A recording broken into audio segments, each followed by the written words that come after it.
is an intimate storytelling medium, and when it bonds with one of the finest storytellers of our times, the result is sheer magic.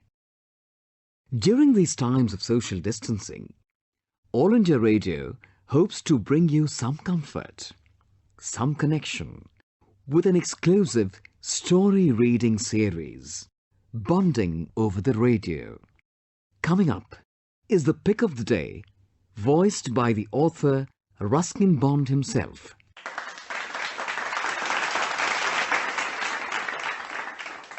Sir, you had promised some of my young listeners a story about Jim Corbett's Khansama. Well, the book is called Tigers for Dinner, and the subtitle is Tall Tales by Jim Corbett's Khansama. And so they're actually a series of episodes or stories as told to me by Khansama when I was a small boy of 5 or 6. And he was, of course, given to some exaggeration. So I think one must take them with a pinch of salt. So there's also a good deal of food in these stories too, since as a small boy I was always interested in what he was cooking. Should I read a little introduction and then go on with the story? Yes, please, sir.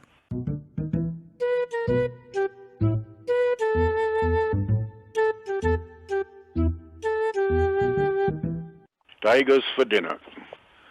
Did Mahmood really exist? And did he really have these adventures? These are questions I'm often asked.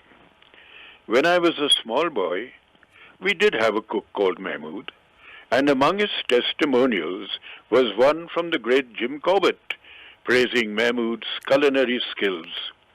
We had no reason to doubt it was genuine.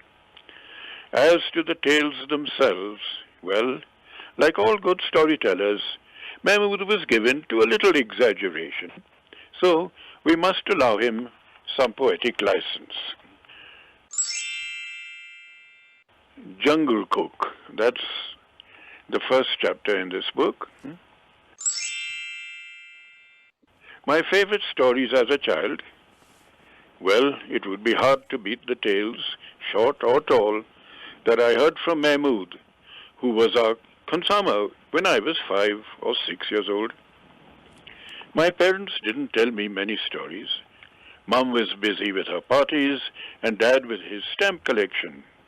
That is, when he wasn't in his office. I had the house and the grounds to myself. But there was no one to talk to, except the flowers. The cosmos were good listeners. They nodded politely when I spoke to them.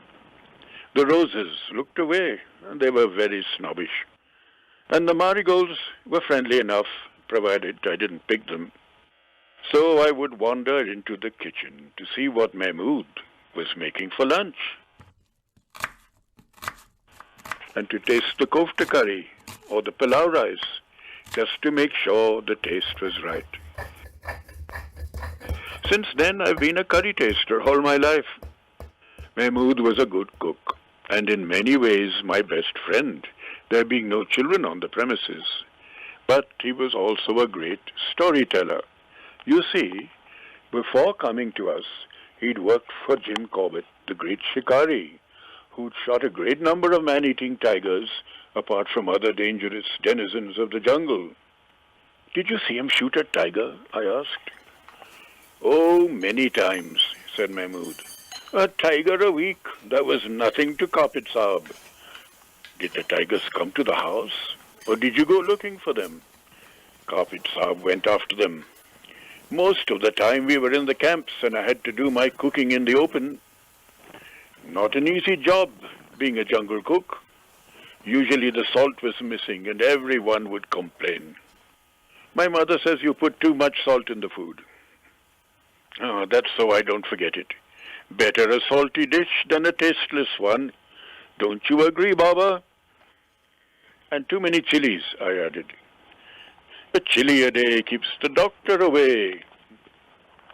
That's what my grandfather used to say, and he was an Unani, a doctor of natural medicine from the old Persian system. A little masala, a little turmeric, and you won't need a medic. Grandfather, wise man, he taught me to read and write in Urdu, but I never went to school. Had to earn a living from a very young age. So I learnt to cook. It's not a bad way of making a living. You're not a bad cook, Mahmood. So tell your parents to increase my salary.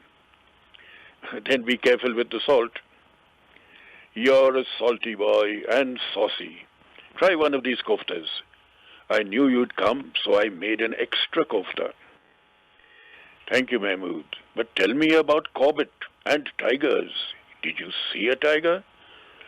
Of course I did. There were tigers all over the place. Bang, bang, bang. Carpet Saab kept firing, and the tigers kept falling. Man-eaters, cattle-eaters, child-eaters. One of them took my masalchi when we were in camp. Took him from the tent we were sharing. Dragged him out by his feet and carried him away while he screamed. That tiger was too fast for Carpet Saab. By the time the camp aroused, both tiger and masalchi had vanished. We found his bones in the morning. What's a masalchi? I asked. The boy who helped me. He helped me prepare the meat and vegetables and washed all the dishes afterwards. He was a big loss. For 2 weeks I had to manage everything on my own. We couldn't get another masalchi. No applications.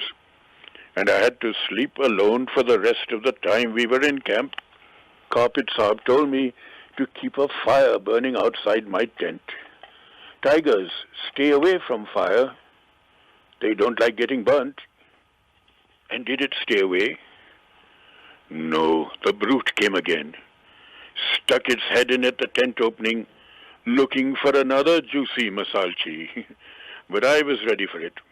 I had just been frying some eggs, and my frying pan was as hot as hellfire. And with it, I struck the tiger on its nose. You're a brave man, Mahmood. What did the tiger do? It didn't like it. You see, tigers have very sensitive noses. That's why they have such a strong sense of smell. Their noses lead them to their prey. But a burnt nose can be very painful, especially for a tiger. And I'd singed its whiskers too. Tigers don't like losing their whiskers. They're just like army generals. So what happened? It let out a roar, leapt into the air, fell backwards into the fire, let out another roar, and fled into the jungle. For an hour or more, we could hear it roaring with agony. You were very brave, Mahmood. What did everyone say when you told them what you had done? They didn't believe me, Baba. They said I was making it all up, that the tiger had taken off after burning its paw in the fire. I showed Carpet Saab the tiger's whiskers stuck to the bottom of my frying pan, but he only laughed and said I could serve tigers for dinner. But you were a hero, Mahmood. Yes, Baba, I'm glad you think so. Have another kofta. The following day, Mahmood was making lamb chops. I liked lamb chops. Mahmood knew I liked them, and he had an extra chop ready for me, just in case I felt like a pre-lunch snack. What was Jim Corbett's favorite dish? I asked, while dealing with the succulent chop. Oh, he liked roast duck. Used to shoot them as they flew up from the jail. What's a jail, Mahmood? A shallow sort of lake, in places you could walk about in the water. Different types of birds would come there in the winter, ducks and geese, and all kinds of buglas, herons you call them. And it was full of muggers, those long-nosed crocodiles. They'll snap you off if you come within their range. Nasty creatures, those muggermuch. One of them really got me. How did that happen, Mahmood? Oh, Baba, just the memory of it makes me shudder. I'd given everyone their dinner and retired to my tent. It was a hot night and we couldn't sleep. Swarms of mosquitoes rose from the jail, invaded the tent and attacked me on the face and arms and feet. I dragged my camp cot outside the tent, hoping the breeze would keep the mosquitoes away. After some time they moved on, and I fell asleep, wrapped up in my bedsheet. Towards dawn I felt my cot quivering, shaking. Was it an earthquake? But no one else was awake. And then the cot started moving. I sat up, looked about me. The cot was moving steadily forward in the direction of the water. And beneath it, holding us up, was a beastly crocodile, a magarmach. It gave me the fright of my life, Baba. A magarmach beneath my bed, and I upon it. I cried out for help. Carpet Sahib woke up, rushed out of his tent, his gun in his hands. But it was still dark, and all he could see was my bed moving rapidly towards the jail. Just before we struck the water, I leapt from the cot and ran up the bank, calling for help. Carpet Sahib saw me then. He ran down the slope, firing at the moving cot. I don't know if he hit the horrible creature, but there was a big splash, and it disappeared into the jail.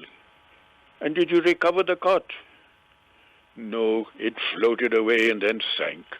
We did not go after it. And what did Corbett say afterwards? He said I had shown great presence of mind.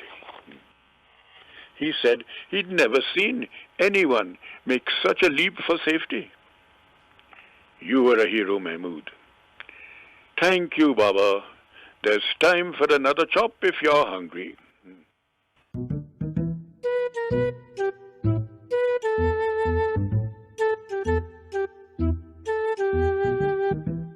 A question just occurred to me. Were you ever groomed for reading on radio? No, not really. I remember even when I lived in Delhi back in the early 60s, 1960s, I used to go over to the All India Radio and do the odd talk. Usually it was about animals. I don't think they appreciated ghost stories in those days. They were usually little 15-minute talks on animals, but I read them in my normal voice. But before that, when I was in London, I did give also 2 or 3 radio talks. Those, of course, were radio days. There were no television then. So everything was radio, and I grew up on radio, so I was used to listening to classics being read out. You know, they sometimes on BBC, sometimes All India Radio. So I was a radio person, you might say, in many ways, listening as a listener. And listening, you perhaps start, in a way, being influenced by the sort of readers or who you listen to on a regular basis, and try to talk like them. So in a way, you teach yourself in some ways, just by listening. It came as a pleasant surprise to me to know you had read for All India Radio long years ago. And then you came once and interviewed me up here. Yeah, at your house, Ivy Cottage. That's right. So I hope the link with radio continues and we come back tomorrow for more stories. I'll find something entertaining. That was storyteller par excellence, Ruskin Bond, reading his hand-picked story of the day in our exclusive series, Bonding Over the Radio. A presentation of the Central English Features Unit. This came to you from the External Services Division of All India Radio.